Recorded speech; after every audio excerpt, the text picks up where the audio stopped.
قال رسول الله صلى الله عليه وسلم كل عمل ابن آدم يضاعف الحسنة بعشر أمثالها إلى 700 ضعف قال الله عز وجل إلا الصوم فإنه لي وأنا أجزي به يدعو شهوته وطعامه من أجلي.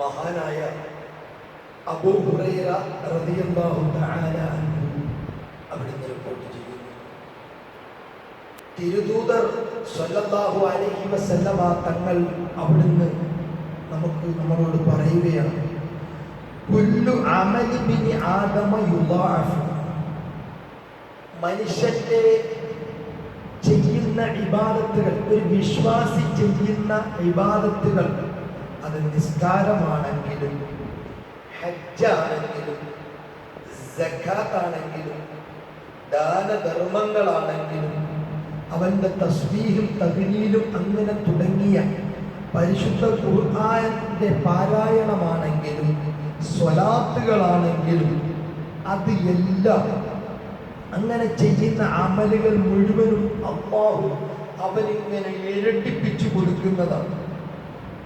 ചിലർക്ക് അല്ലാഹു ഒറ്റ നിസ്കാരത്തിന് അല്ലാഹു 70 നിസ്കാരം കൊടുക്കും. അത് ഓരോരുത്തരുടെയും ഹൃദയത്തിൻ്റെ അന്തരംഗം നോക്കിയിട്ടാണ് അല്ലാഹു തീരുമാനിക്കുന്നത്. ചിലരുടെ ഹജ്ജിന് അല്ലാഹു 70 ഹജ്ജിന്റെ പ്രതിഫലം കൊടുക്കും. ചിലരുടെ ദാനധർമ്മങ്ങൾക്ക് അല്ലാഹു വലിയ പ്രതിഫലം, അതൊന്നും എത്രയെന്ന് എനിക്ക് എണിക്കാൻ പറ്റുന്നില്ല.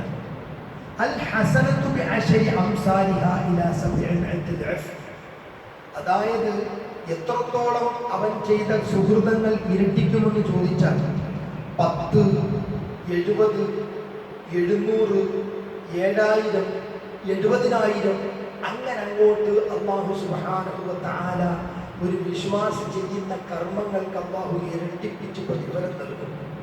ചിലർക്ക് അല്ലാഹു 10 നൽകും, ചിലർക്ക് അല്ലാഹു 70 നൽകും, ചിലർക്ക് അല്ലാഹു 700 നൽകും, ചിലർക്ക് അല്ലാഹു 7000 നൽകും. അങ്ങനെ അല്ലാഹു സുബ്ഹാനഹു വ തആല ഇരട്ടിപ്പിച്ച് പ്രതിഫലം നൽകും.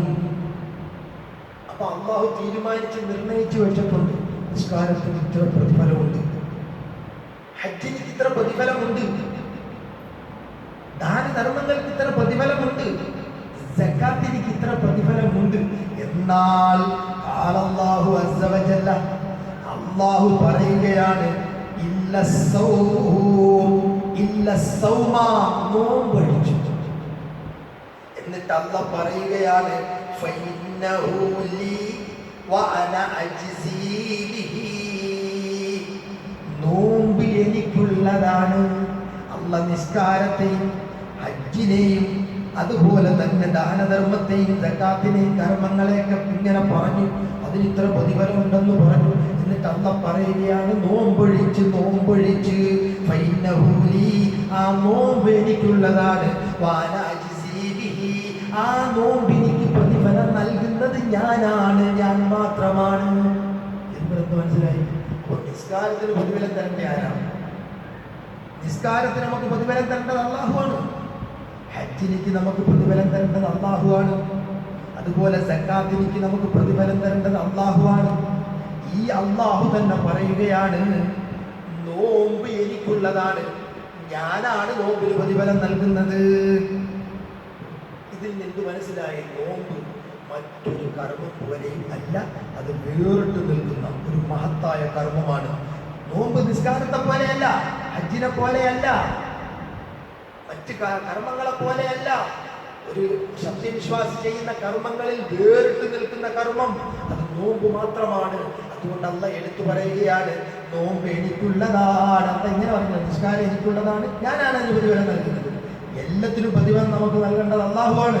പക്ഷേ അല്ലാഹുവിടെ അതിന്റെ സ്പെഷ്യൽ ക്വാളിറ്റി എൻ്റെ വിശ്വാസികൾ മനസ്സിലാക്കണം. അതിനുവേണ്ടി അല്ലാഹു എടുത്തു പറയുക, നോമ്പ് എനിക്കുള്ളതാണ്, ഞാനാണ് അതിന് പ്രതിഫലം നൽകുന്നത് എന്ന് പറഞ്ഞാൽ മനസ്സിലാക്കണം, നല്ലോണം മനസ്സിലാക്കണം. ഈ ഹദീസ് എല്ലാ അമലുകൾക്കും അല്ലാഹു ഇത്ര പ്രതിഫലം ഉണ്ടെന്ന് നിർണയിക്കപ്പെട്ടിട്ടുണ്ട്. അത് റസൂലുള്ളാഹിക്ക് അറിയിച്ചു കൊടുത്തിട്ടുണ്ട്, റസൂൽ നമുക്ക് പറഞ്ഞു തന്നിട്ടുണ്ട്. ഏതൊഴിച്ച് നോമ്പിന്റെ പ്രതിഫലം ഒഴിച്ച്. നോമ്പിനിക്ക് എത്ര പ്രതിഫലം ഉണ്ട് എന്ന് അള്ളാഹുവിന് മാത്രമേ അറിയൂ, വേറെ ആർക്കും അത് അറിഞ്ഞൂടാ. അള്ളാഹുവിന് മാത്രമേ അതിന്റെ പ്രതിഫലം അറിയുകയുള്ളൂ. അതിന്റെ പ്രതിഫലം വേറെ ആർക്കും അറിയില്ല. അതുകൊണ്ടാണ് അള്ളാഹ് പറഞ്ഞത് നോമ്പ് എനിക്കുള്ളതാണ്, ഞാനാണ് അതിന് പ്രതിഫലം നൽകുന്നത്. എന്റെ നോമ്പിങ്ങനെ വേറിട്ട് നിൽക്കാനും അള്ളാഹ് നോമ്പിനെ കുറിച്ച് ഇങ്ങനെ പറയാനും കാരണം എന്തെന്നറിയോ? തിരുദൂതർ പറയുകയാ,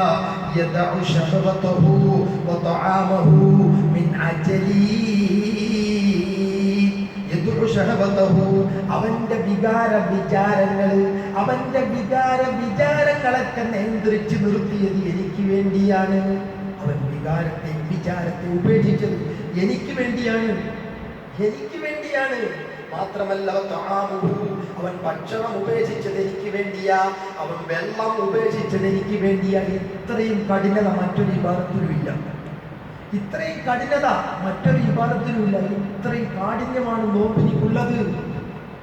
അവന് നമ്മളൊക്കെ നല്ല കൊടും ചൂടിലാണ് നോമ്പ് പിടിക്കുന്നത്. ഏകദേശം ഒരു 2 മണിയൊക്കെ ആകുമ്പോൾ പിന്നെ നമ്മളെ സംസാരം പോലും തിരിയുന്നില്ല. അത്രത്തോളം നമ്മുടെ വായങ്ങോട്ട് മുടങ്ങിയിട്ട് അല്ലാഹുവേ, വെള്ളത്തിന് വേണ്ടി നമ്മുടെ ശരീരം ഇങ്ങനെ മുറവിളി കൂട്ടുകയാ. ആ സമയത്ത് ആ വെള്ളത്തിന് വേണ്ടിയുള്ള മുറവിളിയെ, ശരീരത്തിന്റെ ആ ഇച്ഛകളെ അവഗണിച്ചുകൊണ്ട് നിനക്ക് വെള്ളം തരില്ല. എന്റെ റബ്ബിന് വേണ്ടി ഞാൻ ഉപേക്ഷിച്ചിരിക്കുക ഇപ്പൊ വെള്ളം. ഇതുപോലെ സാഹസികത മറ്റേതെങ്കിലും അമലിനുണ്ടോ? അതുകൊണ്ടാണ് അല്ലാഹ് പറഞ്ഞത്, അവൻ വിചാരം അവന്റെ ഭക്ഷണം വെള്ളം ഉപേക്ഷിച്ചത് ആർക്ക് വേണ്ടി? എനിക്ക് വേണ്ടി. വേണമെങ്കിൽ പോയി വെള്ളം കുടിക്കാം. ആരാണ് എന്നോട് ചോദിക്കാൻ? ഞാൻ വെള്ളം കുടിക്കുന്നു. ആരാ എന്നോട് ചോദിക്കാൻ? പക്ഷേ ആരുമില്ല. പക്ഷേ അവൻ വെള്ളം കുടിക്കാതെ എനിക്ക് വേണ്ടി റബ്ബാകുന്ന എനിക്ക് വേണ്ടി. അവൻ ഭക്ഷണം കഴിക്കാത്തത് എനിക്ക് വേണ്ടി. അവന്റെ വികാരങ്ങളൊക്കെ മാറ്റി വെച്ചിരിക്കുന്നത് എനിക്ക് വേണ്ടി. അതുകൊണ്ട് നോമ്പ് പ്രത്യേക അമലാണ്. അതുകൊണ്ട് നോമ്പിന്റെ അതിന് നൽകുന്ന പ്രതിഫലം എത്രയെന്ന് ഒരാൾക്കും അറിയില്ല, എനിക്ക് മാത്രമേ അറിയൂ. അതുകൊണ്ടാണ് ഞാൻ ഇങ്ങനെ പറഞ്ഞത്. എങ്ങനെ പറഞ്ഞത്? നോമ്പ് എനിക്കുള്ളതാണ്, ഞാനാണ് അതിന് പ്രതിഫലം നൽകുന്നത്. അല്ലാഹു നന്നായി നോമ്പ് പിടിക്കാൻ നമുക്കൊക്കെ തൗഫീഖ് നൽകി അനുഗ്രഹിക്കുമാറാകട്ടെ. ഇമാം മുസ്ലിം റളിയല്ലാഹു അൻഹു അവിടുത്തെ സ്വഹീഹ് മുസ്ലിമിൽ ഈ ഹദീസ് രേഖപ്പെടുത്തുകയാണ്. നല്ല ഒരു ഹദീസാണ്, പ്രതീക്ഷ നൽകുന്ന ഒരു ഹദീസാണ്. കൂടുതൽ പഠിക്കാൻ, ചിന്തിക്കാൻ അല്ലാഹു നമുക്ക് തൗഫീഖ് നൽകി അനുഗ്രഹിക്കുമാറാകട്ടെ.